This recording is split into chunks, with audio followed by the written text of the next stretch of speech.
Jadi insya Allah walaupun kita tetap di rumah, masih bisa kita mendapatkan pertemuan-pertemuan berkualitas, mudah-mudahan dengan kajian sejarah yang biasanya kajian sejarah ini kan bukan satu kajian favorit ya, karena ya berisikan tanggal, tahun, nama dan peristiwa ya. Mudah-mudahan tetap bisa kita ambil bahwa ada benang merah antara peristiwa masa lalu dengan peristiwa sekarang. Ya, jadi kita bisa lebih antisipatif terhadap perkembangan zaman, dan juga karena pembahasannya adalah tentang Bani Umayyah atau Daulah Umayyah, maka kita juga bisa mengambil ibroh dari berbagai peristiwa besar. Jadi sebenarnya kita bisa ngambil, mungkin kalau dibagi kemarin sudah saya bahas sedikit sekilas sebenarnya, bahwa ada masa ketika Bani Umayyah ini dari tahun sekitar 41 Hijriyah ya sampai 64 Hijriyah, 20-an tahun kurang lebih, atau sekitar tahun miladiahnya itu 661 sampai 683 kurang lebih. Itu ada 3 khalifah di situ. Pertama Muawiyah bin Abi Sufyan, kemudian Yazid bin Muawiyah, kemudian Muawiyah bin Yazid. Jadi dari ayah ke anak ke cucu. Tuh. Makanya disebut juga era ini, era pertama ini, 3 khalifah pertama ini adalah eh, Daulah Umayyah Sufyaniyah gitu. Jadi ada apa, terahnya Sufyan, ya, terahnya Abu Sufyan maksudnya begitu. Jadi Muawiyah bin Abi Sufyan, kemudian Yazid bin Muawiyah, kemudian setelah itu Muawiyah lagi, tapi bukan Muawiyah yang pertama, Muawiyah kedua. Makanya kalau di dalam buku-buku sejarah disebutnya Muawiyah Atsani, itu yang sama yang pertama Muawiyah awal, al-awal. Seperti itu. Nah, baru setelah itu kita berubah dinasti itu. Kan sempat ada sedikit kehebohan juga tuh di Madinah ya, karena ada Zubair bin Awam, dan kemudian juga eranya apa namanya, era keluarga. Dan kemudian nanti kita akan bahas sedikit tentang bagaimana sebenarnya hubungan antara Muawiyah bin Abi Sufyan dengan Al Hasan bin Ali dan Al Husain bin Ali ya, walaupun mungkin nanti sekilas juga karena waktu kita tidak akan bisa terlalu mendalam. Tapi ada beberapa buku sebelumnya yang mungkin kita jadikan beberapa catatan. Memang buku-buku ini tebal-tebal, jadi untuk diperas jadi yang kecil-kecil itu susah juga, karena Dr. Ali Muhammad As-Solabi itu sebenarnya sudah sangat meringkas. Kalau memang kita mau ngambil dari Al-Bidayah wa Nihayah atau Ibnu Katsir ya, atau kita ngambil di apa namanya Al-Kamil fi Tarikh Ibnu Al-Athir, itu ya bisa belasan buku, itu belasan jilid gitu. Untuk yang apa namanya Al Hasan ini, ada beliau udah nulis sebenarnya, nggak tahu sudah mungkin harusnya sudah diterjemahkan ya. Itu judulnya Al Hasan bin Ali bin Abi Thalib ya, Sirah Amirul Mukminin Khamisul Khulafa'ir Rasyidin. Jadi kalau menurut Dr. Ali Muhammad As-Salabi, seorang sejarawan yang kita tidak ragukan kapasitasnya, beliau menempatkan bahwa Khulafaur Rasyidin itu bisa sampai 5. Kalau selama ini kita hanya ya secara umum ya, yang kita terima itu kan adalah dari Abu Bakar As-Siddiq, Umar bin Khattab, kemudian Utsman bin Affan, Ali bin Abi Thalib, sudah 4 aja gitu. Sehingga kadang-kadang orang lupa bahwa antara Ali bin Abi Thalib ke Muawiyah bin Abi Sufyan itu seolah-olah tidak ada tidak ada seseorang gitu. Padahal jelas di situ ada Al Hasan bin Ali bin Abi Thalib, cucu dari Nabi Muhammad SAW, kakaknya Husain. Nah itu cukup cukup bagus digambarkan beliau ini. Jadi beliau ini bukan Syiah tentu saja, dan juga tapi juga kedudukan beliau sebagai Ahlus Sunnah wal Jamaah tidak membuat kemudian membiarkan begitu saja atau apologetik gitu ya, atau memaafkan begitu saja perlakuan-perlakuan yang mungkin buruk. Tapi beliau mendudukkannya dengan baik. Jadi saya suka buku ini. Kalau mau dibaca atau dicari, bagus itu ya. Jadi judulnya Siratul Amirul Mukminin Khamisul Khulafa'ir Rasyidin. Jadi Khalifah Khulafaur Rasyidin yang kelima, Al Hasan bin Ali bin Abi Thalib. Syakhsiyatuhu wa asruhu. Ya, jadi kepribadiannya dan masanya. Menarik, tidak terlalu tebal bukunya, sekitar mungkin 300-an halaman. Nanti ada satu bagian yang saya ingin angkat. Kalau mau nikmat sih dibaca sendiri sebenarnya satu persatu, karena kita itu sebenarnya yang kurang nih kadang-kadang adalah semangat membaca. Jadi kadang-kadang kalau sudah dihadapkan kepada buku-buku, malas bacanya gitu. Bahkan yang terjemahan pun saya dengar ya orang sudah punya buku, udah gitu. sama teman-teman saya yang kadang-kadang ngumpulin PDF. Kumpulin file tapi nggak dibaca juga dengan alasan katanya kalau bawa buku kan berat. Kalau di HP kan ya seperti bawa HP kan tiap hari bawa HP. Tapi nyata-nyatanya ya capek juga wajah kita kan, apalagi tiap hari ada online. Ngadepin HP atau ngadepin laptop itu kan lama-lama juga pasti.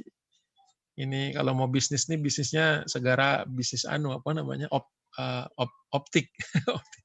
Karena kan banyak yang butuh kacamata anti apa namanya tuh? Kacamata anti anti radiasi gitu. Karena saya jangan-jangan Ustadz Alwi udah punya ini, udah punya apa namanya optik ya menawarkan. Jadi karena memang realitanya begitu, kita kan nggak bisa keluar rumah, belum bisa ya saat ini, belum leluasa.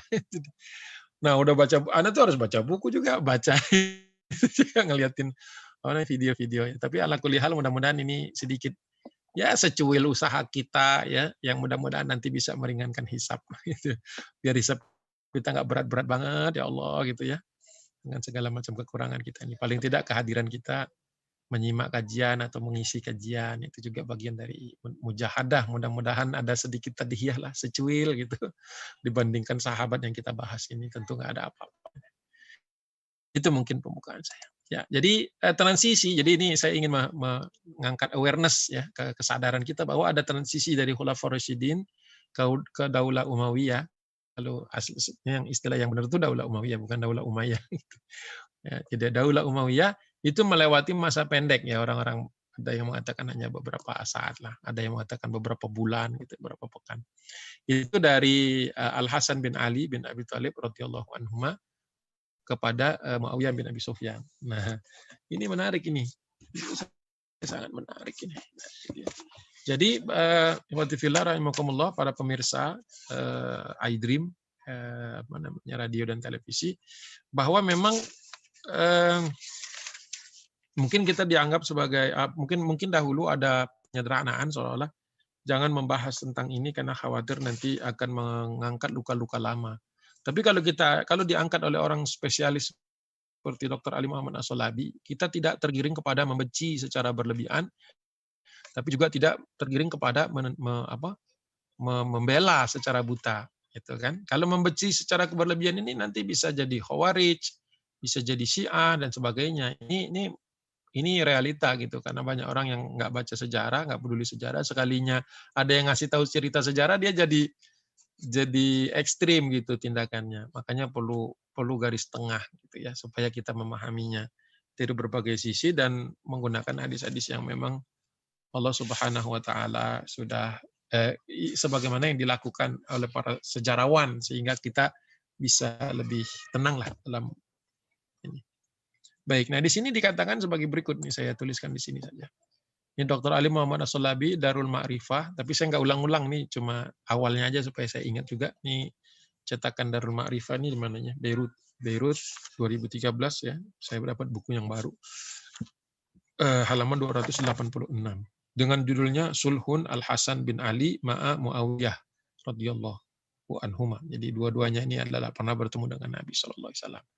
Jadi kita jangan juga seolah-olah waduh Muawiyah jelek nih gitu. Terus kita nggak tempelkan radhiyallahu anhu-nya. Padahal dia pernah bertemu Nabi, didoakan Nabi dan sebagainya. Ya itu. Nah, sederhananya adalah kalimat itu wa kana fi was'ihi an yakhudu harban la hawadata fiha diddu Muawiyah. Jadi kata Dr. Ali Muhammad As-Solabi, setelah dia kumpulkan bahan begitu banyak, sederhananya beliau mengatakan sesungguhnya pada diri Al-Hasan bin Ali bin Abi Thalib itu sebenarnya memiliki kemampuan untuk melaksanakan peperangan. Ya, jadi argumentasi beliau sederhana, beliau bagi menjadi 4 argumentasinya itu. Kenapa? Tiga argumentasi beliau itu. Ya, pertama, kenapa beliau katakan bahwa Al-Hasan ini sebenarnya Al-Hasan bin Ali radhiyallahu anhu ini sebenarnya bisa kalau mau berperang, melanjutkan peperangan ayahnya. Karena ayahnya Ali bin Abi Thalib kan sempat berperang di perang Siffin itu kan. Nah, cuman terhenti karena ada proses tahkim. Namun setelah proses tahkim ini muncullah insiden-insiden yang kemudian menyebabkan Ali bin Abi Thalib radhiyallahu anhu meninggal dunia. Nah, itu langsung diambil alih oleh Al-Hasan karena orang-orang Madinah kemudian meminta beliau untuk melanjutkan. Orang-orang tidak cenderung kepada waktu itu Muawiyah bin Abi Sufyan. Nah, tapi Dr. Ali Muhammad As-Salabi mengatakan banyak orang yang keliru, seolah-olah Muawiyah ini menyuap, karena memang ada beberapa keterangan, walaupun beliau kritisi dengan baik itu, memberi hadiah berupa uang. Bedakan dengan menyuap. Kalau menyuap itu kan peristiwanya belum terjadi, itu sudah dikasih uang supaya misalnya melepaskan klaim. Tapi ini sudah selesai, semua sudah beres. Al-Hasan bin Ali kemudian memberikan kekuasaan itu kepada kepada Muawiyah bin Abi Sufyan.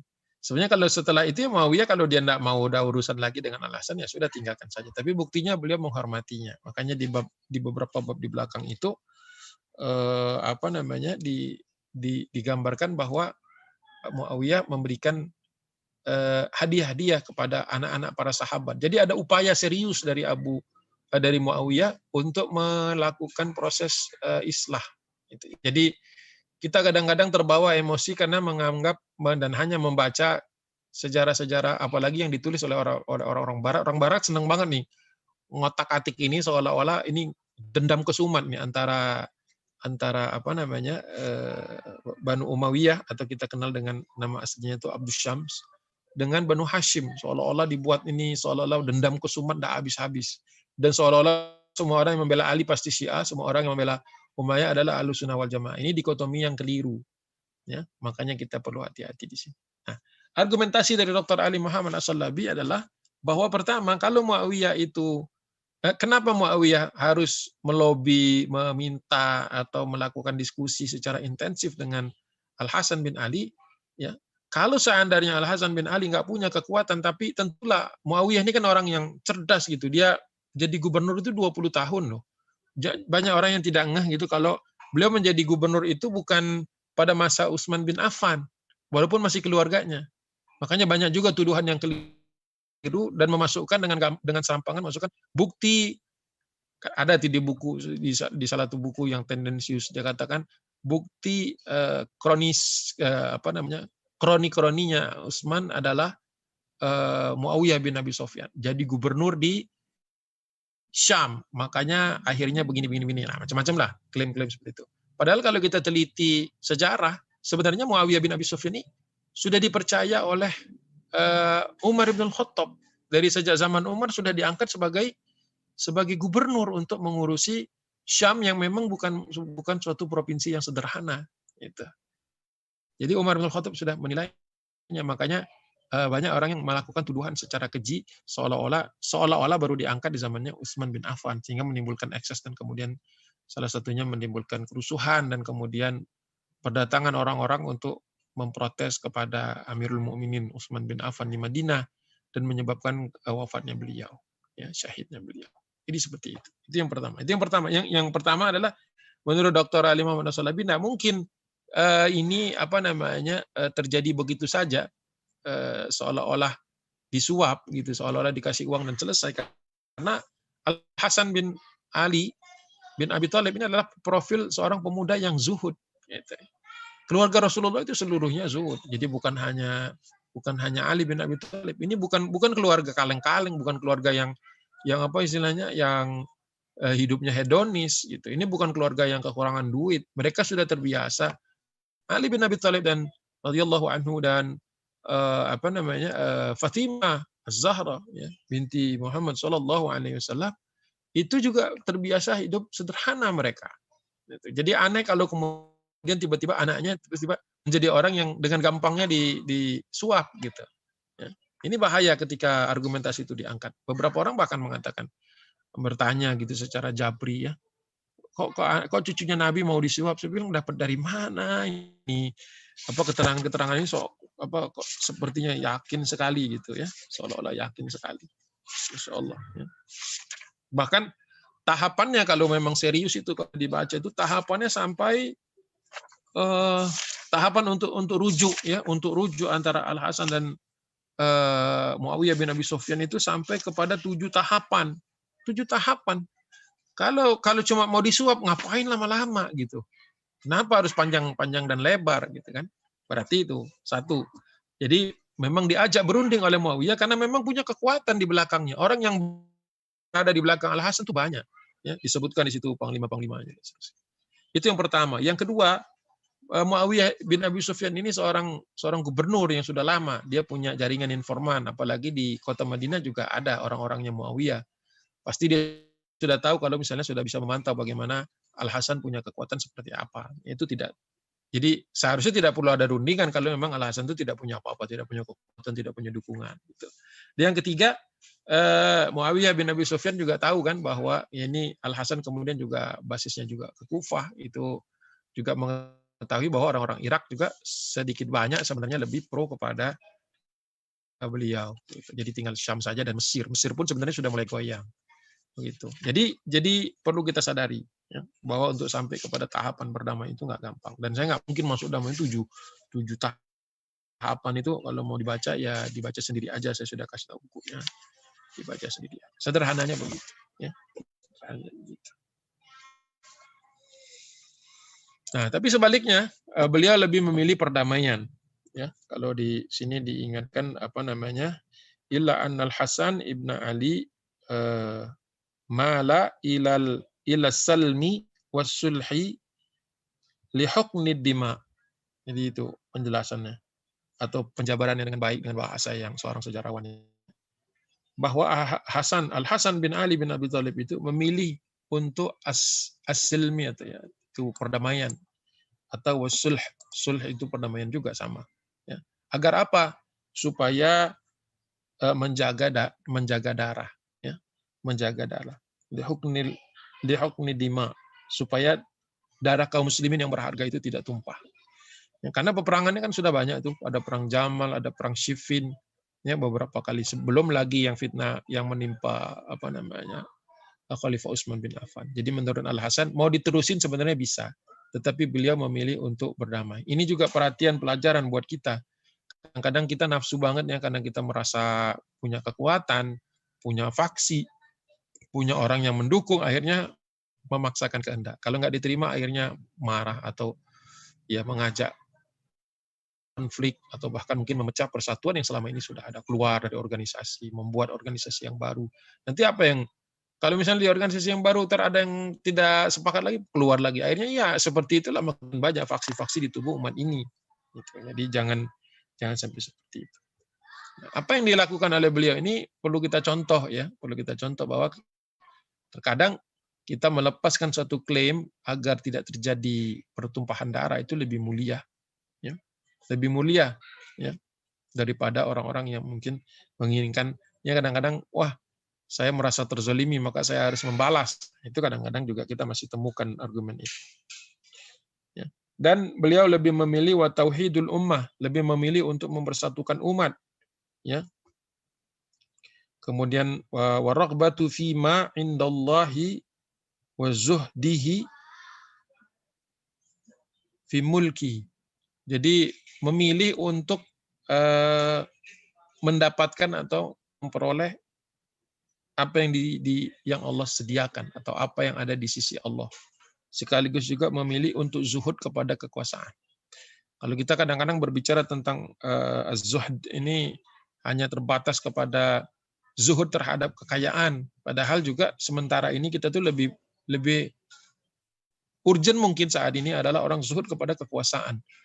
Karena banyak orang yang kemudian dengan kekuasaan itu mencari kekayaan. Jadi loncatan pertamanya itu berkuasa untuk kemudian korupsi, berkuasa untuk kemudian melanggar hukum, berkuasa untuk ya membela kepentingannya atau membela kelompoknya. Ya. Jadi sudah ada contoh yang bagus ya. Maaf tadi saya kecepatan klik. Jadi para permisa yang dirahmati Allah Subhanahu wa taala, ini profil seorang Al-Hasan bin Ali bin Abi Thalib radhiyallahu anhu. Jadi mungkin ini saja sebagai pemancing saja karena ya tentu saja kita semua harus punya wawasan tentang itu. Jangan sampai kita nggak ngerti sama sekali. Baik. Nah, kemudian kita lanjutkan lagi bahwa Muawiyah bin Abi Sufyan ketika menjadi khalifah, dia menjadi khalifah untuk seluruh kaum muslimin. Ya, untuk seluruh kaum muslimin. Kita juga ketika jadi pemimpin tuh jangan jadi pemimpin untuk sekelompok. saja, tapi jadi pemimpinlah untuk seluruh umat. Kalau satu bangsa berarti seluruh bangsa. Jadi jangan ada yang dizolimi, jangan ada yang di apa istilahnya, anak tirikan gitu. Jadi jangan sampai dianak tirikan. Dan beliau punya pengalaman sebenarnya gitu. Jadi juga bukan suatu keputusan yang keliru ketika Al Hasan menyerahkan kepada Muawiyah, karena dia melihat di antara mereka berdua, antara dirinya dan Muawiyah, nampaknya yang lebih bernafsu untuk berkuasa itu sebenarnya ini kan orang orang zuhud itu kan bisa menelanjangi, membuka jati diri lawannya. Jadi dalam posisi yang satunya nggak mau mundur, kita tuh repot dong ngadepin orang zuhud. Makanya kata Nabi, kalau engkau zuhud kepada dunia, manusia akan mencintaimu. Ada ini hadis begitu. Jadi ketika kita zuhud kepada dunia, orang tuh bingung mau nyuap kita nggak butuh duit. Mengiming-iming dengan kekuasaan, kita nggak merasa nyaman dengan kekuasaan. Ya, kekuasaan itu kan ya ibaratnya begini. Kalau memang tidak ada lagi pilihan kecuali harus dipegang oleh orang yang bertakwa, barulah. Tapi kalau seandainya masih ada orang lain yang baik, maka nggak ada orang yang mau tiba-tiba ucuk-ucuk itu ngambil kekuasaan. Karena kita tahu kullukum ra'in wa kullukum mas'ulun an ra'iyatihi, bahwa setiap kita ini sebenarnya nanti akan dimintai pertanggungjawaban. Kita ini semuanya adalah pemimpin dan setiap kita akan dimintai pertanggungjawaban atas kepemimpinan kita. Jadi sebenarnya harus dibahas dari konteks itu, bahwa muslim itu normalnya itu tidak haus kekuasaan. Kekuasaan hanya dipegang hanya ketika, kalau nggak dipegang kebatilan merajalela. Itu saja urgensi terakhirnya. Ya, urgensi terakhirnya itu. Jadi bukan sesuatu yang diperlombakan seperti itu. Makanya nanti setelah era Sufyani itu, nanti setelah mulai Marwan ke-1 kan, Marwan ini yang era yang kemudian kita tahu agak sedikit punya masalah gitu ya.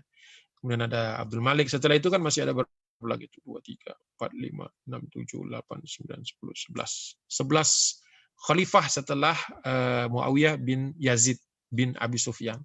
3 di Sufyan, 11 di 3 khalifah di keluarga Sufyan, dari cabang keluarga Sufyan, 11 dari cabang keluarga Marwan. Dari Marwan pertama Al-Hakam itu masih oke itu ya, masih ada catatan positif, sampai ke Marwan kedua. Jadi ada Marwan, ada 2 di dalam Daulah Umayyah. Ada Marwan yang paling awal dari keluarga Marwan, kemudian ada yang terakhir Marwan kedua. Kadang-kadang diolok-olok orang menjadi Marwan Al-Himar, itu yang terakhir itu dianggap sebagai kedai gitu, orang yang tidak bijaksana, sehingga kemudian menciptakan satu pergantian yang berdarah kan, ketika nanti mungkin kapan tidak tahu jadwal berikutnya membahas tentang Abbasiyah. Itu kan terjadinya di tahun 132 Hijriyah atau tahun 750 Masehi. Itu peristiwa secara garis besar. Ya, secara garis besar. Nah, kita lanjutkan di sini. Kemudian Muawiyah menjaga hubungan baik dengan Al-Hasan dan Al-Husain. Ini kan sebelum Karbala, nih sebelum peristiwa Karbala, sebelum peristiwa dengan Yazid. Ya, ini masih ngomongin masalah Umayyah. Karena memang Umayyah cukup lama juga tuh, dari tahun 41 sampai 60 kan ya. Kalau Yazid itu cuma 4 tahun ya, dari tahun 60 sampai 64 Hijriah ya. Sedangkan Muawiyah bin Yazid nggak nyampe setahun. Jadi memang bisa dilihat kualitas dari pemimpin itu dari durasi dia berkuasanya waktu itu. Kalau sekarang ya nggak tahu, mungkin juga nggak terlalu relevan kalau sekarang. Jadi dibina hubungan yang baik sampai Muawiyah bin Abi Sufyan. Kalian tadi Al Hasan, ini ada mana tadi bukunya, pergi. Ini Umayyah. Mana tadi saya taruh di sini. Ini Hasan. Al Hasan sudah, yang belum Muawiyah bin Abi Sufyan. Ini bukunya. Sama judulnya Sirah Amirul Mukminin Muawiyah bin Abi Sufyan. Sama Dr. Ali Muhammad As-Salabi juga. Bukunya hampir sama tebalnya dengan Al Hasan. Tapi fontnya lebih kecil, jadi lebih padat ini. Ya. Nah, membina hubungan yang baik itu adalah suatu kebijakan yang mungkin jarang diangkat dan jarang diapresiasi oleh Muawiyah bin Abi Sufyan. Karena kita tahu Muawiyah kan waktu dia sempat juga tuh ketika datang ke Madinah suatu kali, dia bertemu dengan keluarganya Utsman, banyak yang komplain gitu bahwa mereka merasa tidak mendapatkan tidak mendapatkan apa namanya, tidak mendapatkan keadilan kata mereka, karena pembunuh-pembunuh Utsman kan waktu itu sempat tidak diproses gitu. Dan menjadi salah satu butir kesepakatan bahwa mencari-cari kemudian lebih jauh lagi, padahal kan memang kita tahu pendorongnya itu kan adalah orang-orangnya Abdullah bin Sabah. Jadi waktu Al-Hasan bin Ali bin Abi Thalib menyerahkan kekuasaan kepada Muawiyah bin Abi Sufyan, itu salah satu poinnya adalah untuk tidak menghukum orang-orang di Madinah, orang-orang di Kufah, dan orang-orang Hijaz secara keseluruhan. Tapi kepada mereka-mereka yang memang melakukan kerusuhan itu kan sebagian besar sudah mati di perang Siffin atau mati ditangkap oleh Ali bin Abi Thalib. Tapi memang isu tentang menuntut darahnya Utsman itu sering diulang-ulang hanya untuk memperkeruh masalah. Padahal ada titik di mana keluarga Utsman bin Affan, keluarga Muawiyah bin Abi Sufyan itu udah nggak lagi mempermasalahkan. Dan itu terjadi setelah Al-Hasan bin Ali bin Abi Thalib menyerahkan seluruhnya kepada Muawiyah bin Abi Sufyan. Jadi cerdas cucu Nabi, karena memang ada salah satu hadis, belum sempat menemukannya. Ada salah satu hadis Nabi, berkisah Nabi ya ketika lagi menggendong Al Hasan masih kecil, Rasulullah mengatakan engkau akan mendamaikan dua orang yang bertikai. ada hadis itu, cuma saya belum ketemu teksnya mantannya itu. Jadi engkau akan mendamaikan dua kelompok yang bertikai. Waktu itu Rasulullah sudah diberikan semacam isyarat nubuah gitu ya, sesuatu yang hanya diberikan kepada Nabi, tapi Rasulullah tidak bisa memperinci siapa yang bertikai, kapan pertikaiannya, enggak. Cuma Rasulullah mengatakan engkau akan mendamaikan. Dan betul ternyata. Jadi Al-Hasan bukan sekadar menyerahkannya saja, bukan kayak orang nyerah, tapi menyerahkannya dengan terhormat, dengan cara mengatakan tidak perlu lagi ada pengusutan karena akan membuka luka-luka yang lama. Jangan sampai nanti orang terbakar lagi emosinya. Kita juga sebaiknya memang tidak mengulang-ulang kajian yang bertema fitnah ini, kecuali untuk kalangan-kalangan yang memang bisa berpikir secara dingin, ya, berpikir secara jernih gitu. Jadi jangan dipakai untuk kajian-kajian ammah yang orang cuma dengar sedikit-sedikit, separuh-separuh, dan mereka belum baca bagaimana cara menyikapi ulama, bagaimana ulama menyikapi sahabat gitu-gitu. Kalau nggak ada itu repot, itu bahaya. Dan memang Syiah itu memanfaatkan itu. Jadi kisah-kisah ini dipelintir sedemikian rupa menggunakan kitab-kitab yang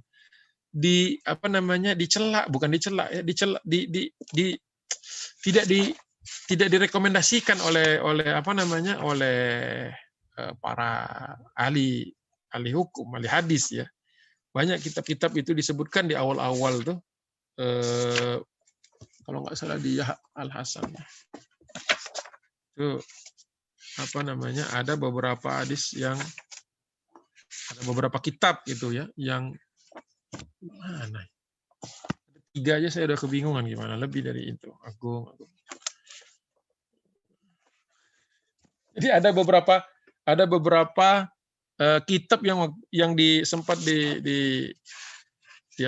dikritik oleh Dr. Ali Muhammad As-Solabi, termasuk diantaranya perawi yang namanya Abu Mikhnaf.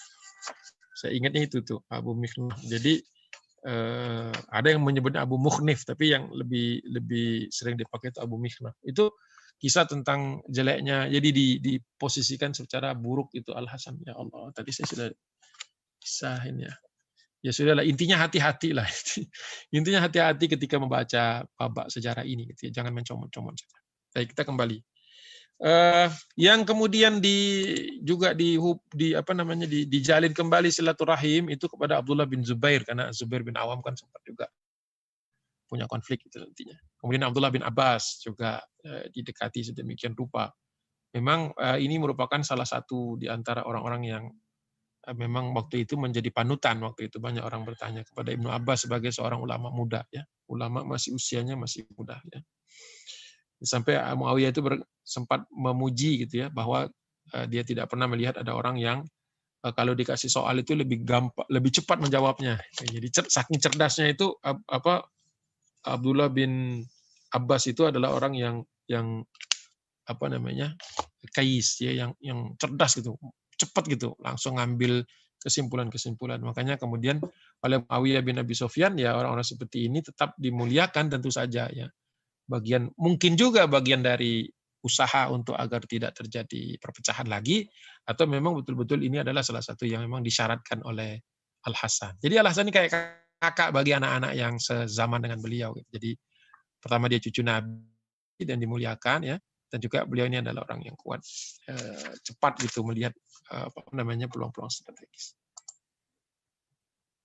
Nah, berikutnya adalah sebagai salah satu bukti kesepakatan tadi saya sudah katakan bahwa Al-Hasan meminta agar tidak menuntut orang-orang di Madinah, di Hijaz dan di Irak atas pembunuhan terhadap Khalifah Utsman. Karena memang orang-orang yang sebagian besar ini sudah banyak yang mati terbunuh di perang-perang sebelumnya. Jadi tidak perlu lagi dikorek-korek, dicari-cari karena akan menimbulkan luka-luka lama. Jadi salah satunya untuk menyelesaikan itu. Wallahu a'lam bishawab, itu penjelasan beliau seperti itu. Dan kemudian terjadi permaafan secara mutlak dari kedua belah pihak. Ini juga catatan kita penting. Ya. Ini dalam kitab Uyunul Akhbar. Ya. Uyunul Akhbar dari Ibnu Qutaibah. Ketika waktu itu tadi saya katakan Abu Sufyan datang ke Madinah, ketemu Aisyah binti Utsman bin Affan. Ya.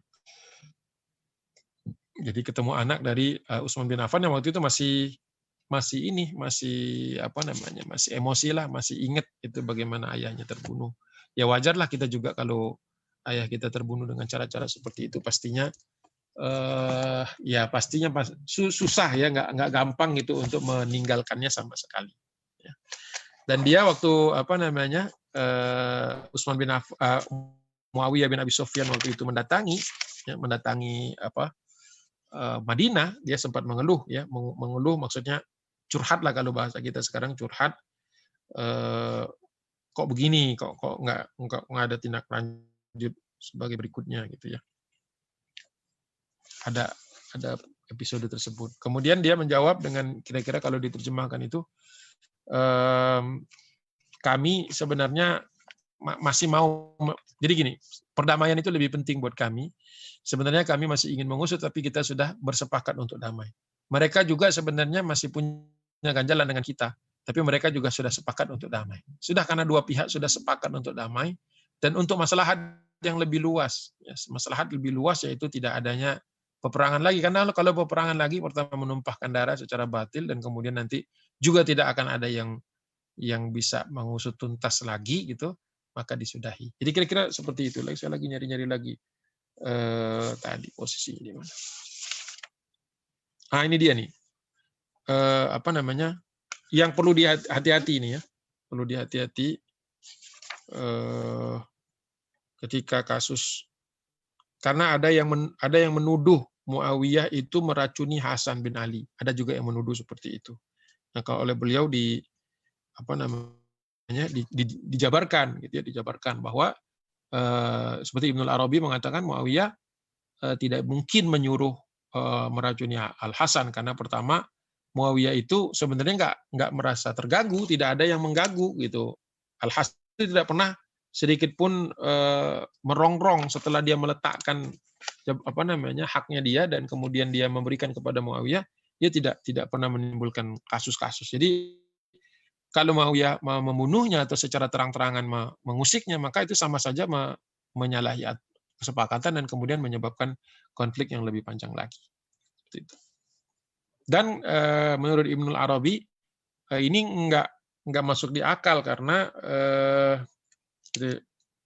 ini ya kitabnya Al-Awasim Minal Qawasim, kayaknya ada tuh. Enaknya baca buku Dr. Ali Muhammad Salabi, catatan kakinya banyak, jadi kita bisa baca buku-buku yang lain. Menariknya di situ. Itu nanti saya harus cek, saya harus tandain, maaf. Jadi kayak sibuk sendiri karena menurut saya ini tadi nggak lihat ya. Jadi seperti itu. Jadi itu disebut oleh beliau adalah ini urusan-urusan yang gaib. Ya, jadi nggak ada yang bisa tahu gimana caranya, kok bisa. Ya ini diduga adalah usaha-usaha untuk mendiskreditkan Muawiyah lagi supaya timbul lagi api permusuhan tadi. Kalau menurut Ibnu Taimiyah perkataan yang mengatakan bahwa Muawiyah meracuni Al-Hasan itu memang dia katakan ada beberapa orang yang menyebutkan itu. Namun tidak ada bukti menurut beliau, tidak ada bukti yang legal, tidak ada yang bisa menjadi alat untuk membuktikan tersebut, ya. Dan pengakuan-pengakuan tidak ada juga orang yang benar-benar secara bisa diterima oleh para ulama secara kapasitas menyatakan sudah melakukan itu. Kecuali ada tadi Ja'dah binti Qais dan Yazid bin Muawiyah. Ya, tapi itu berita-berita yang tidak bisa diterima begitu saja. Imam Az-Zahabi bahkan berkata ini adalah sesuatu yang tidak sahih. Ya. Siapa yang bisa mampu melihat itu semua? Ibnu Katsir juga mengatakan seperti itu. Ibnu Khaldun dan seterusnya. Banyak yang bahkan kalau Ibnu Khaldun itu mengatakan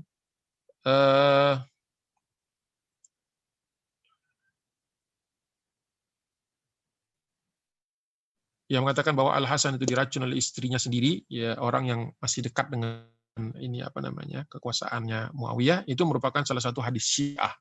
Jadi kalau Ibnu Khaldun malah spesifik mengatakan bahwa itu adalah hadisnya Syiah supaya membuat apa namanya itu membuat sentimen antar golongan lagi muncul lagi. Muawiyah jauh lebih mulia daripada yang dituliskan oleh orang-orang.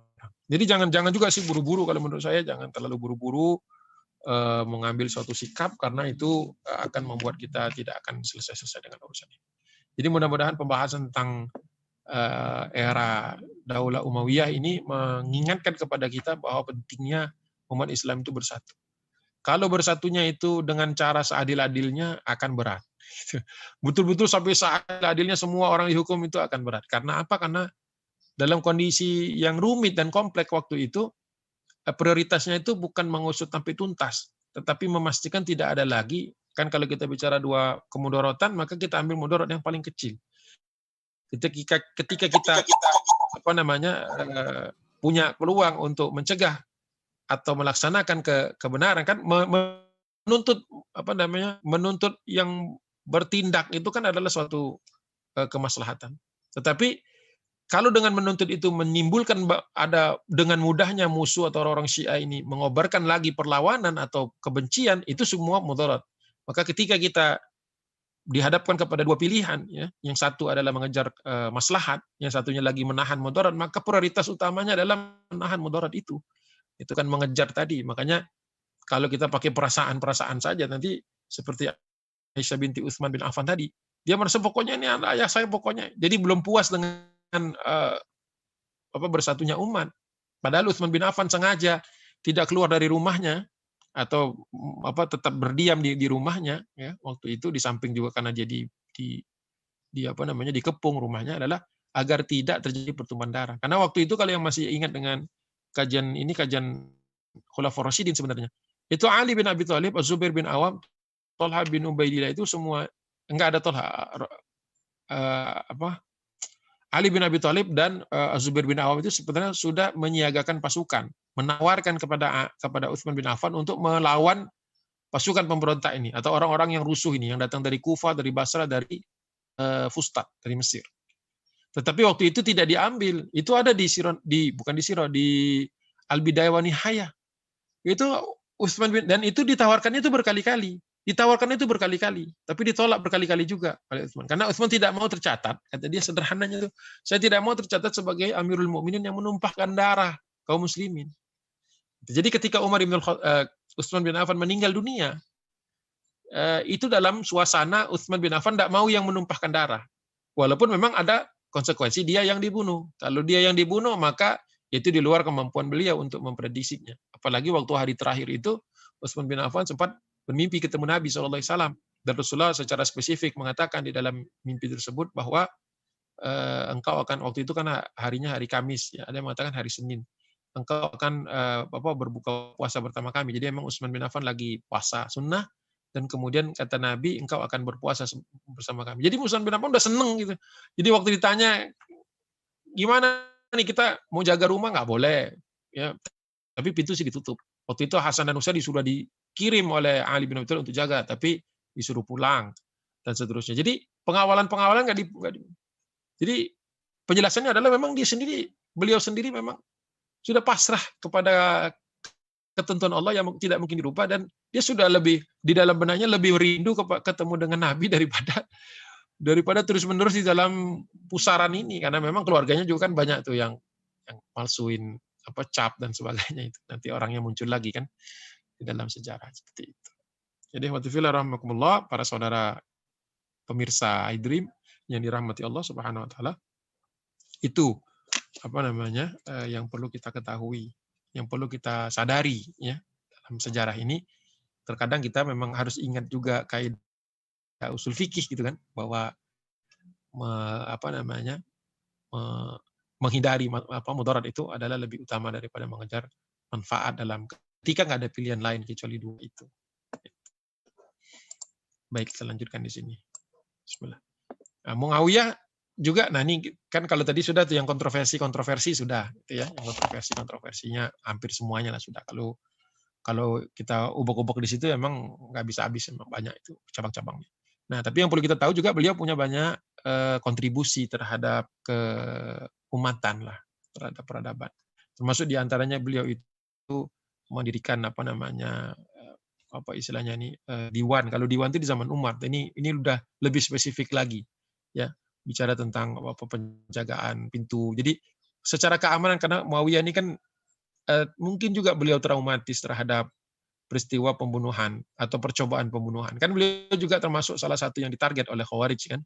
Ketika setelah tahkim, orang-orang Khawarij ini kan sempat menyalahkan semua orang. Sekarang ada juga yang mirip-mirip gitu. Semua orang salah aja. Yang benar dia melulu gitu kan. Sampai kita bingung gitu dalilnya apa gitu. Bisa benar sendirian. Gitu. Jadi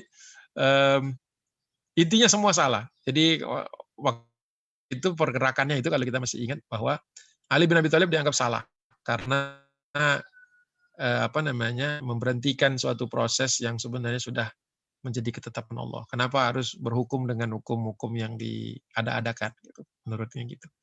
Itu satu. Kemudian kita tahu sendiri siapa Amr bin As kan termasuk orang yang bertanggung jawab terhadap yang satu nurunin, yang satu naikin. Abu Musa al-Asy'ari kemudian nurunin Ali, dia ngangkat karena dia ngambil kaidah bahwa tidak boleh umat tidak punya pemimpin. Jadi ini antara dia jebak atau dia dia berpikir secara harusnya Abu Musa al-Asy'ari silakan engkau duluan aja gitu. Harusnya gitu kalau seandainya bisa disetel sejarah ya, tapi kan nggak bisa gitu kan. Emang sudah harus kita belajar dari situ. Abu Musa al-Asy'ari husnuzan. Ya sudah tadi kesepakatannya kan sama-sama nurunin, klaim. Nanti kemudian dipilih lagi gitu oleh umat itu kan. Ya sudah diturunin, dia pikir ya pasti turunin juga. Loh, kan ada dalil nggak boleh umat ini nggak dipimpin kata dia. Maka karena udah diturunin ya menurut saya gitu. Pinjamnya kan di situ. Makanya dia pula mendapat vonis dari Khawarij sebagai orang yang memutarbalikkan hukum nih, kufur udah jatuhnya gitu kan. Sederhana mereka, letterlock aja pokoknya. Gitu. Nah, kemudian nggak bisa melihat apa fikih di dalamnya gitu. Nah, yang ketiga adalah Muawiyah bin Abi Sufyan karena dianggap bugot ya, dianggap bugot karena Ali yang resmi. Nah, itu pokoknya campur. Dikirimlah kemudian 3 orang pembunuh yang mendatangi Kufah sukses karena Ali bin Abi Thalib biasa sholat seperti biasa. Ya padahal sebenarnya Ali bin Abi Thalib juga sakit sebenarnya kan. Sakit sebenarnya, cuman hari itu beliau memaksakan diri untuk berangkat untuk tetap memimpin umat karena salah satunya adalah di zaman serba banyak fitnah, maka pemimpin itu harus tampil bersama umat, tampil religius gitu. Jadi bukan ngilang gitu loh, bukan pergi kemana nggak jelas juntrungnya gitu ya. Lagi banyak konflik ngilang gitu. Ya, mau ngomong lebih dari itu nanti jadi masalah, tapi nggak diomongin kesel. Jadi Ali bin Abi Thalib, walaupun dia sendiri punya uzur, tetapi ya tetap datang, tetap memimpin sholat di Masjid di Kufah. Makanya karena beliau kan bukan seperti ya orang sederhana, orang zuhud lah, keluarga besarnya itu kan zuhud, Ali bin Abi Thalib. Jadi ya nggak ada pengawal-pengawalan, makanya kemudian bisa menyusup yang mau membunuh itu sehingga bisa membunuhnya. Tapi ya itu juga bagian dari kesyahidan. Kemudian orang yang kedua ini diutuskan ke Fustat itu mencari-cari siapa? Amr bin As, ya, Amr bin As cari untuk dibunuh juga karena dianggap yang menimbulkan bahaya waktu itu. Nah, kalau Amr bin As ini waktu itu dia sakit juga malam itu, dilalah orang-orang pada sakit. Tapi kata Amr bin As, kayak saya sakit, saya kan ada jatah untuk apa istilahnya tidak harus memimpin sholat ya. Maka disuruhlah sama dia imam rawatib lah katakan begitu memimpin sholat. Masjidnya Masjid Amr bin As tuh kalau ke Mesir tuh ke masjidnya Amr bin As tuh ada tuh bisa kita nangis-nangis di situ. Tapi jangan sampai kelihatan security, ntar disangka kita golongan sesat. Tapi sedih juga kalau di situ, ya Allah itu kan Nah, ini yang ngirim karena mungkin zaman dulu belum ada WA, nggak tahu wajahnya seperti apa. Pokoknya bunuh aja orang yang mimpin sholat itu pasti khalifah, pasti gubernur, dan pasti pembesar. Dibunuhlah orang itu. Ternyata dia imam biasa, bukan apa namanya, bukan Amr bin As. Nah, satu lagi yang dikirim ke Dimas, ke Damaskus. Muawiyah bin Abi Sufyan juga sakit. Nah, tapi dia memang seperti Ali juga orang yang zuhud, terus mimpin sholat. Tapi Muawiyah ini karena sudah lama, 20 tahun kan jadi gubernur. Tahulah seluk-beluk Damaskus, dia tahu ada kemungkinan assassin, ada apa istilahnya pembunuh-pembunuh yang dikirim orang. Maka dia biasa mimpin sholat, di belakangnya ada 3 syurtohnya nih, ada polisi 3 di belakang. Ada bodyguard lah kalau sekarang. Orang itu lewat aja, ngunus belati, ya udah disikat sama yang 3 tadi. Jadi ada yang mengatakan sempat kena juga. Jadi begitu kisah ini. Makanya Muawiyah bin Abi Sufyan tidak mau apa yang terjadi itu terulang lagi. Maka dia menempatkan polisi dan juga menempatkan penjaga. Jadi ada security. Yang dulu di zaman Umar bin Khattab dilarang. Kan Sa'ad bin Abi Waqqas pernah dicopot dari jabatannya sementara sebagai gubernur Basrah karena rumah di depannya ada, kalau sekarang apa istilahnya, satpam. Dulu nggak boleh sama Umar ada satpam. Ya, jadi salah satu bai'ahnya itu janji setianya sebelum mengangkat pejabat itu adalah bersedia rumahnya didatangi oleh masyarakatnya itu penduduknya untuk urusan apapun 24 jam. Itu syaratnya dari Umar. Dan Umar memang begitu juga di Madinah. Nah, Sa'ad bin Abi Waqqas komplain setelah dia disidak. Kata Sa'ad bin Abi Waqqas, saya ini hampir tidak ada waktu untuk istirahat. Orang datang silih berganti dengan segala macam urusannya. Tidakkah boleh aku beristirahat sebentar, wahai Umar? Jawabannya udah jelas, jawaban dari Umar kan. Ya, aku mengangkatmu untuk menjadi yang menyelesaikan urusan-urusan masyarakat. Ya, engkau itu digaji dan dibayar, diangkat di sana untuk mengurusi umat. Nanti engkau istirahatnya ketika kedua kakimu sudah ada di surga. Ya, jawabannya begitu dari Umar. Ya udah jelas lah. Masa jawaban Umar kan sudah standar, karena beliau mengukurnya sesuai dengan beliau sendiri. Jadi beliau mengukurnya sesuai dengan kewaraan beliau. Makanya orang-orang zaman dulu berat ketika ditunjuk Umar, karena harus bisa jadi seperti Umar. Itu kalau ada Umar sekarang udah masuk penjara semua. Habis semua. Gitu ya. Itu juga. Itu harus ngasih makan pula di penjara itu. Baik, kita lanjut. Jadi begitu, kenapa ada kepolisian, ada seleksi pegawai, kekayaan pejabat diurus ini, dannya harus di sini dan mengawasi kekayaan pejabat. Kalau kekayaan pejabat ini sebenarnya standar Umar sudah berlaku dan diteruskan. Karena Umar bin Khattab memastikan semua wali, semua gubernur itu setiap tahun kan haji. Bukan untuk ritual hajinya saja, tetapi untuk mengaudit kekayaannya, mengaudit kekayaan kemilikan dan berapa pertambahan dan berapa kurang. Dan itu diteruskan di zaman Muawiyah. Dan adil gitu. Dan adil. Ya, jadi jangan juga kita mentang-mentang Muawiyah terus kita bilang udahlah dia nggak ada kebaikannya, kan nggak bisa juga kita begitu. Ada kebaikannya. Apakah kebaikan-kebaikannya ini nanti akan lebih berat daripada keburukannya? Ya hanya Allah yang bisa menilainya secara adil. Kalau kita ya kita aja belum bisa ngapa-ngapain seperti itu. Burukan kita banyak. Dan juga melakukan kantor urusan surat menyurat, ya, Diwan Al-Khatib kalau di di zaman Umar bin Khattab. Kemudian segel ini khotam, ya, apa istilahnya dulu, Diwan Al-Khotam. Ini kenapa? Ada alasannya sebenarnya surat menyurat ini. Pertama, memang ini standar negara waktu itu, kenegaraan. Kan kaum muslimin belajar juga dari Persia, dari Syam, dari Bizantium, dari Romawi Timur, bahwa mereka biasa menyegel surat. Oh, baru. Dan ini benar, sesuatu maslahat maka diambil. Jadi surat setelah ditulis itu kan disegel tuh pakai lilin yang dipanaskan, dicairkan gitu di antara dua kertas yang berhubungan. Nah, kemudian dipres pakai khotam itu. Jadi kayak cincin yang ada ininya, ada ada simbolnya itu, nanti dipres begitu. Jadi dan itu rapuh memang, jadi makanya dimasukin ke dalam tabung lagi atau dimasukin ke dalam kotak atau dimasukin ke tas gitu. Karena itu kalau dipegang begini dia pecah. Kalau pecah berarti sudah ada yang baca. Makanya waktu itu para gubernur baru menganggap resmi sebuah perintah kalau surat itu sudah ada segel dan segelnya tidak pecah. Jadi kalau kayak kita tuh kayak ya segel lah, ngerti segel. Jadi memang perkembangan ini di samping memang membutuhkan mengikuti perkembangan zaman waktu itu, Daulah Umayyah ini juga adalah merupakan salah satu precautions, mengantisipasi bocor-bocornya surat. Karena di zaman Utsman bin Affan kan sempat ada surat yang bocor dan disegelnya dimanipulasi gitu. Ada surat dikirim, jadi ketika perusuh-perusuh dari 3 daerah tadi, dari Basra, dari Kufah, dari Fustat tadi datang ke Madinah, itu kan sempat ditenangkan oleh awalnya sempat ditenangkan oleh Utsman bin Affan.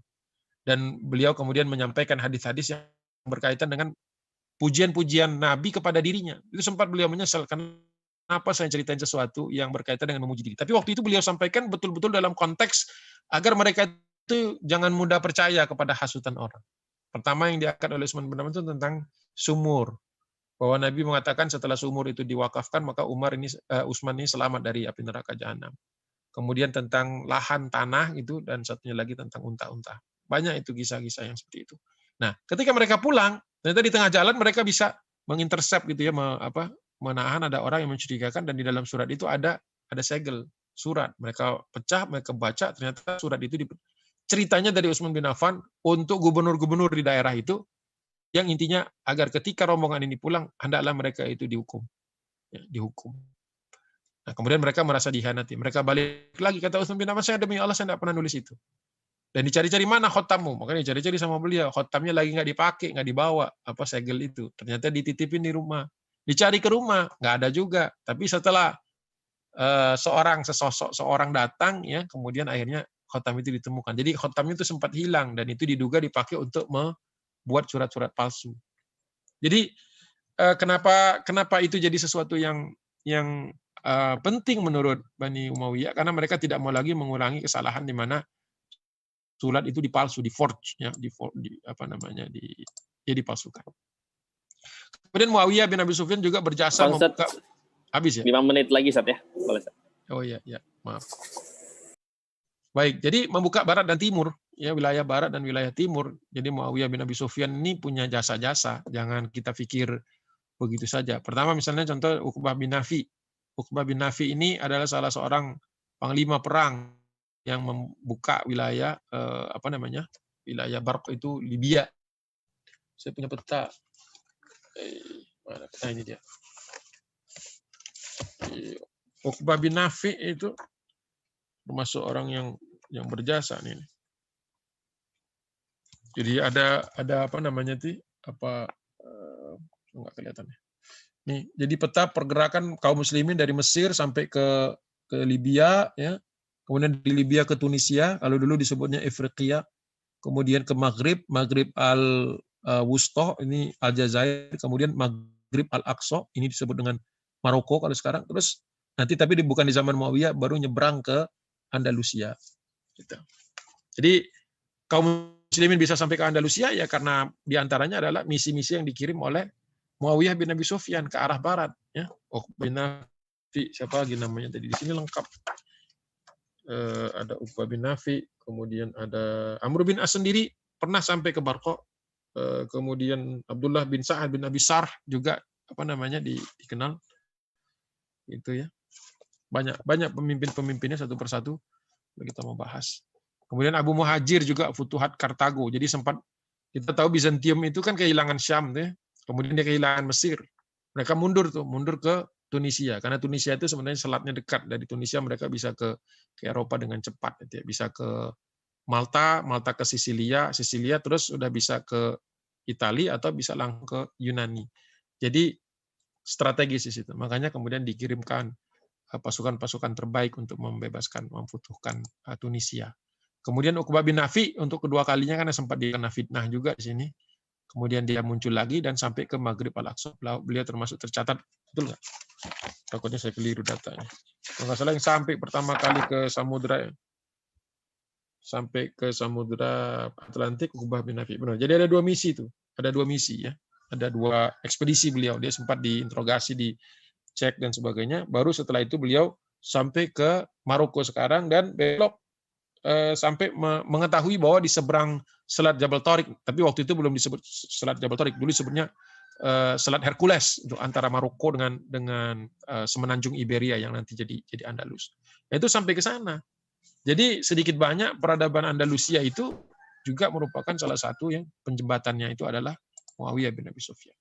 Kemudian di sebelah timur ini Abdullah bin Amir ya, tadinya gubernur Basra nih yang sempat menggantikan Sa'ad bin Abi Waqqas, ini juga futuhat ke Sijistan, Khurasan, ini daerah-daerah Pakistan, Afghanistan, daerah sana itu ke utara ya, ke Asia Tengah. Itu juga di sana. Nah, ini sebagai terakhir saya cepetin aja. Pelajaran dari futuhat. Nah, ini pelajaran ini menurut saya penting. Tadi saya sudah siapkan dikit aja sebagai penutup ya. A'udzubillahi minasyaitonirrajim. Bismillahirrahmanirrahim. Ada beberapa pelajaran di antaranya yang menarik untuk saya sebagai penutup lah, bisa juga sebagai penutup. Di surah At-Taubah 120 121. Maka li ahli al-Madinati wa man haulahum minal a'rabi ay yatakhallafu ar-Rasulillahi wa la yarghabu bi anfusihim an nafsihi. Dan tidaklah sepatutnya untuk orang-orang Madinah dan orang-orang Arab yang ada di sekitarnya, yang berdiam di sekitarnya, di sekitar kota Madinah itu, tidak menyertai Nabi. Ini juga peristiwa yang menarik, ada ketika manusia ragu-ragu untuk berperang di jalan Allah. Ya. Dan tidak patut juga bagi mereka untuk wala yarghabu bi anfusihim an nafsi, lebih mencintai dirinya daripada mencintai Rasul dan orang-orang yang berjuang di jalan Allah Subhanahu wa taala. Sampai secara detail Allah Subhanahu wa taala mengingatkan kita, dzalika bi annahum la buhum dhama'un wala nasabu wala makhmasatun fi sabilillah. Ingat, orang-orang yang berjuang di jalan Allah itu adalah orang-orang yang orang-orang yang tidak berjuang, maksudnya orang-orang yang meninggalkan, berpikir untuk tidak ikut serta itu, mereka tidak ditimpa kehausan, tidak ditimpa kepayahan, tidak terkena kelaparan, dan tidak juga kemudian menyebabkan melawan itu musuh. Lawan itu marah, tidak menyebabkan orang-orang itu wala yatauna mautian yaghidul kuffar, tidak membuat orang-orang kufar ini menjadi marah dengan mereka, wala yanaluna min aduwin nailan illa kutiba lahum bihi amalun shalih. Ya, sesungguhnya Allah sesuatu itu tidak mungkin terjadi ya kecuali sudah kutiba lahum bihi amalun shalih, sudah dicatat oleh Allah Subhanahu wa taala, sudah dicatatkan oleh Allah Subhanahu wa taala sebagai amal yang saleh ya. Illa kutiba lahum bi amalin saleh innallaha la yudhi'u ajral muhsinin. Sesungguhnya Allah tidak akan menyia-nyiakan perbuatan baik ya, perbuatan baik dari orang-orang yang berbuat baik, atau tidak menyia-nyiakan pahala bagi orang-orang yang. Dan sebagai ayat penutup tadi, wala yunfikuna nafaqatan ya, dan orang-orang yang duduk-duduk ini yang orang yang tidak cinta kepada perjuangan dan cinta kepada Allah dan Rasulnya, itu mereka tidak menafkahkan sedikit pun. Ya. Makanya Allah berfirman, wala yunfikuna nafaqatan shaghiratan. Mereka tidak menafkahkan walaupun yang kecil. Ini manusia yang bakhil. Ya, orang-orang yang kecil. Dan wala kabiratan, apalagi yang besar.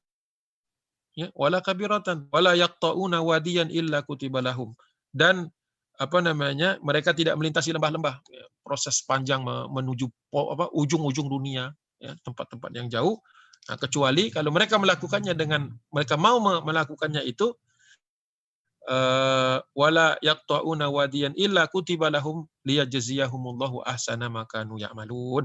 Ya, kalau mereka melakukannya, mereka akan catat amal soleh itu oleh Allah Subhanahu wa taala, dan mereka akan diberi liyajziyahum, mereka akan mendapatkan balasan dari Allah Subhanahu wa taala, liyajziyahumullahu ahsana, lebih bagus pastinya kalau dikasih Allah, lebih baik maka ya'malun, ya, dari apa yang mereka kerjakan.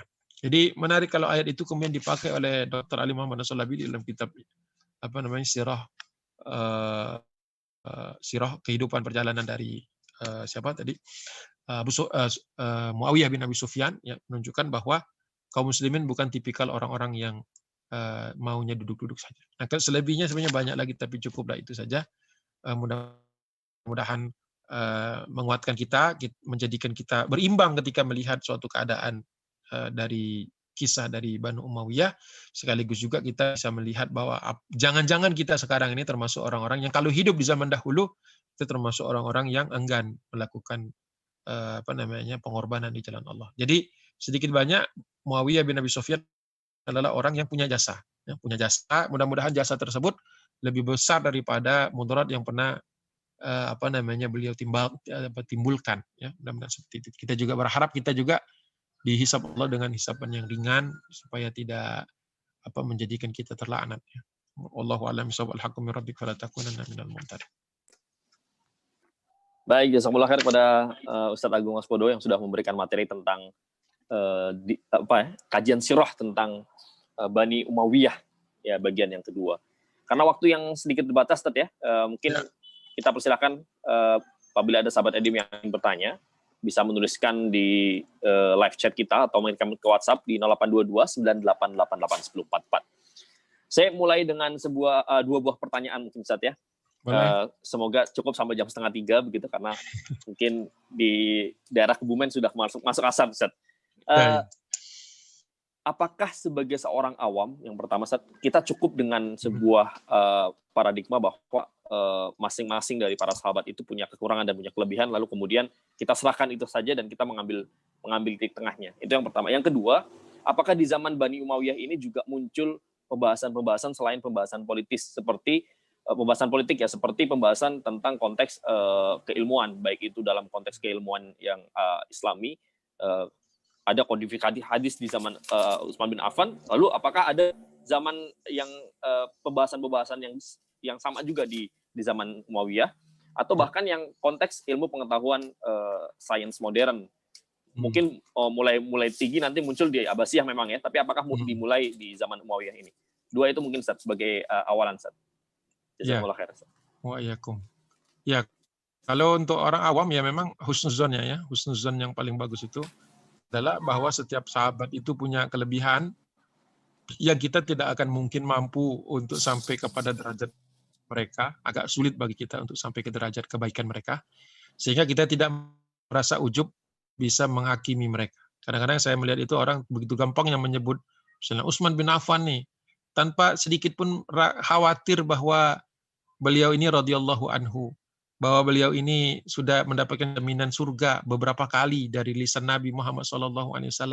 Kadang-kadang manusia begitu gampangnya meletakkan seolah-olah dia bisa menghakimi Utsman. Siapa dia?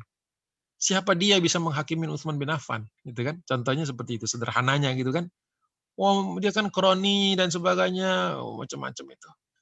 Ya, tapi siapa kamu gitu kalau dibandingkan dengan apa yang pernah beliau perbuat gitu. Makanya kita masuk ke dalam postulat yang kedua. Kalaupun sahabat itu memang manusia, dia punya kekurangan atau kehilafan. Jumlahnya jauh lebih sedikit daripada kehilafan kita. Sehingga kita juga nggak merasa sewenang-wenang seolah-olah satu kesalahan bos menghapus seluruhnya.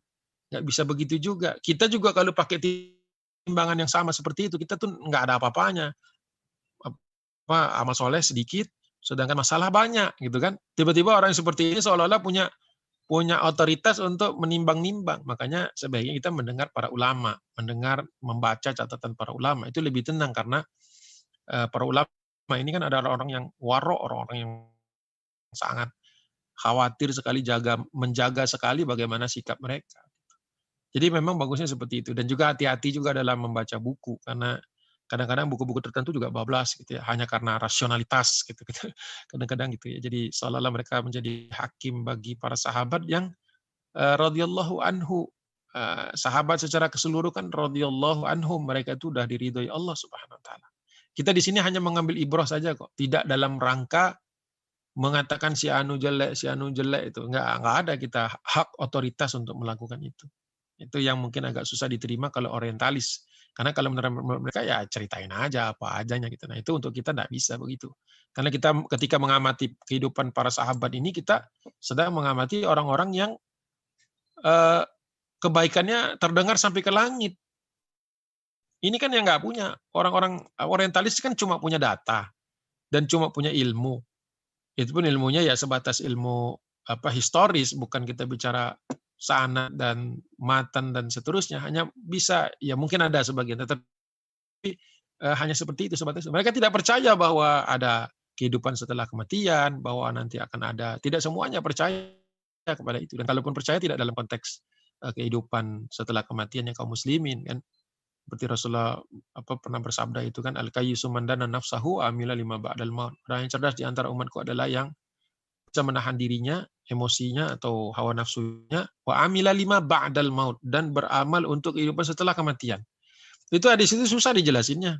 Cuma mereka hanya mengatakan, oke, Muhammadan ini orang-orang muslimin percaya kepada hari pembalasan. Udah secara sinis mereka mengakhiri di situ karena mereka nggak punya ilmunya untuk meneliti sampai ke dalam itu. Nah kalau kita sebagai umat ini kan ketika melihat masa-masa pertikaian di antara sahabat itu, perselisihan di antara para sahabat itu kan timbangannya jelas. Itu yang pertama. Yang kedua, memang sebenarnya di zaman Bani Umayyah ini kan sebenarnya keberlangsungan istilahnya perpanjangan dari extension ya dari Khulafaur Rasyidin.